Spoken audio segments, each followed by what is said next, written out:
What games do you think of when I say influential Japanese games? Space Invaders?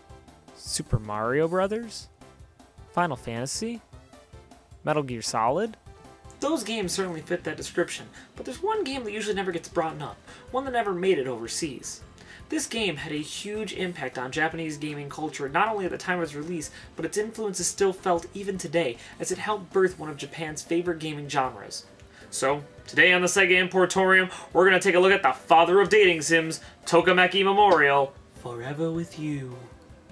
Tokimeki Memorial, or Heartbeat Memorial as it translates to in English, is not the first dating sim proper. There was an early game in 1985 named Tenchitachi no Gogo, which was an adventure game with the point to seduce the star player of the tennis team.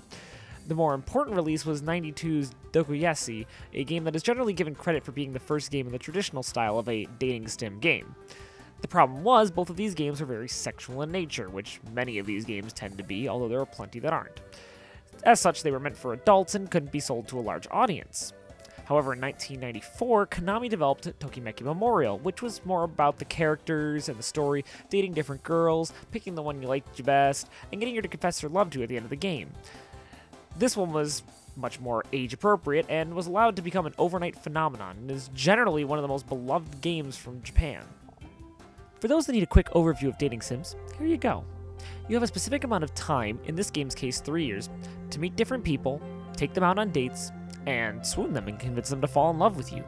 But you'll also need to balance your schoolwork and also other activities that will pop up throughout the year, because life isn't all about dating. I think. You do this by a simple menu, allowing you to pick attributes you can boost for any given day by doing a certain activity when you don't have a special event or date planned. Then, of course, in the days that you do have dates planned, you can go on many different types of dates with different people, and usually you'll want to pick date spots that correspond to their interests. You also want to say the right things during the date, and figuring out exactly what they're into so that you can continually impress them. It's like dating by way of spreadsheets and formulas, which is kind of weird. If you ever played Persona 3 or 4, the Social Link Day segments are essentially a dating sim-esque game, which is usually most people's exposure to that style of gameplay in America. As beloved and influential as Tokimeki Memorial is, sadly I can only really explain how it plays and the history of the series, as an incredible text-heavy game like this is not only near impossible to play without understanding Japanese, the whole point is the dialogue and text. Even though there is a guide to the menus and how to win each girl's heart, without being able to read any of the dialogue, there really is no point to playing the game. You'll never really get the story or grow to love the characters and figure out which one you like the best.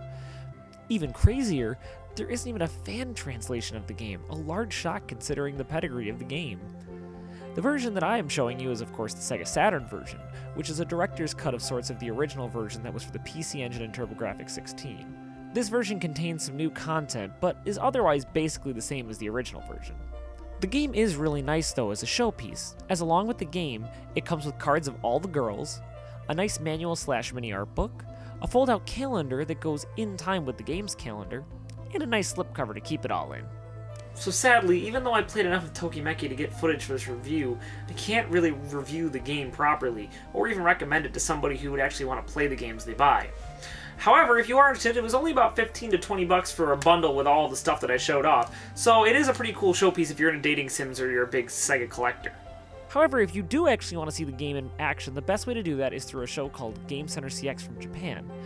In this show, a man named Dorino tries to beat retro games, and of course the episode in question is him trying to beat Tokimeki Memorial, and it does allow you to see a good portion of the game, and it's all subbed, so you can actually read some of the dialogue and get a feel for some of the characters.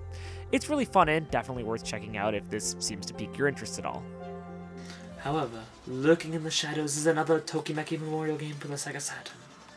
Since I can't do a proper review of the original game, I've got to do something! This one is a spin-off called Tokimeki Memorial Taisen Puzzle-Dama, or as it translates to, Battle Puzzle Ball. This game is a reskin of the game Battle Puzzle Ball that Konami had released to arcades a year prior to this game, and is one of 2 versions of the game on the Sega Saturn, the other being another licensed reskin of an anime manga called Chibi Maruko-chan. So, if we can't play the original, we can at least play its stepchild. So, let's dive in and see if this is just a quick cash grab, or if this game rises above its license to become something even better. Essentially, this game is similar to what was done with Puyo Puyo and Panel de Pon in America, rebranding them as Dr. Robotnik's Beam Machine and Tetris Attack respectively, putting already known characters to replace the original characters of the original game in order to help it sell better. The game is relatively bare bones as far as features go. It has your standard climb the ladder arcade mode and a versus mode to battle a friend head to head. Of course, the features don't really matter as much as the puzzle mechanics themselves, so as long as those are good, a lack of modes isn't going to really be that big of a deal. The game shares most in common with Puzzle Fighter and Puyo Puyo.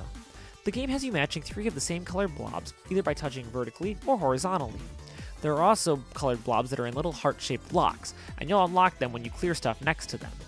When you unlock these blobs, you can set off combos, or just normally by clearing stuff, and these combos being cleared allow you to send garbage blocks to your opponent. What color and how they fall on your opponent is determined by the girl you select, as each girl has a unique type. Every girl from the first Tokimeki Memorial game is accounted for and playable. As well, other characters appear from the game as boss-esque characters in single player. The game is fine, but near the end of the single-player mode, it gets hair-pullingly frustrating with a lot of that rubber band AI you'd see in Mario Kart. Not only that, there is one other cheap tactic the single-player mode uses. In most head-to-head games, both players will get the same pieces as they fall, and the only reason you'll start to see the things differently is because you'll be going a little bit faster, because you can set the pace of how quick a piece falls.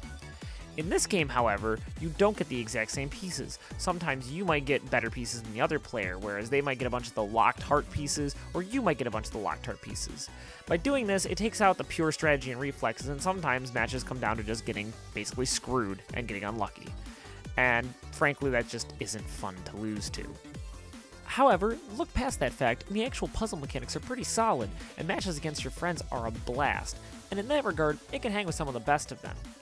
It manages to borrow from enough different puzzle games that it came before it, while having its own little twist here and there to make it worth having around if you love puzzle games, even if you already own similar games. As far as the license of Tokimeki Memorial is concerned, there's plenty of voice work, fan service, and solid presentation overall, so if for some reason you are a person who knows a lot about the series, you'll probably get a lot out of this game.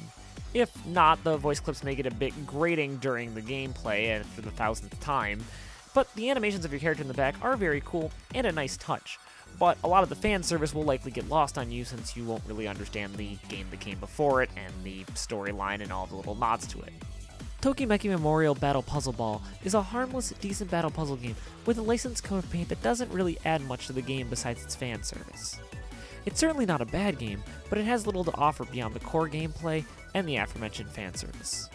However, it's only around $10 to get a copy online, so the game doesn't break the bank if you're interested.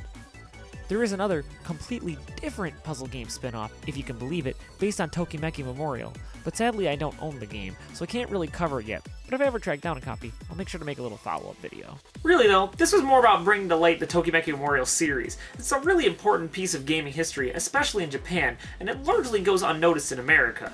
So I thought, this is a great way to bring a little slice to you and still bring you a game you could theoretically play. As for a final verdict on Tokimeki Memorial Battle Puzzle Ball, if you're into puzzle games, or if you're into Tokimeki Memorial somehow, it's not a bad place to start. Otherwise, there's a lot of better puzzle games on the Sega Saturn, not only just from America, that you could import too, like Magical Drop or Puyo Puyo.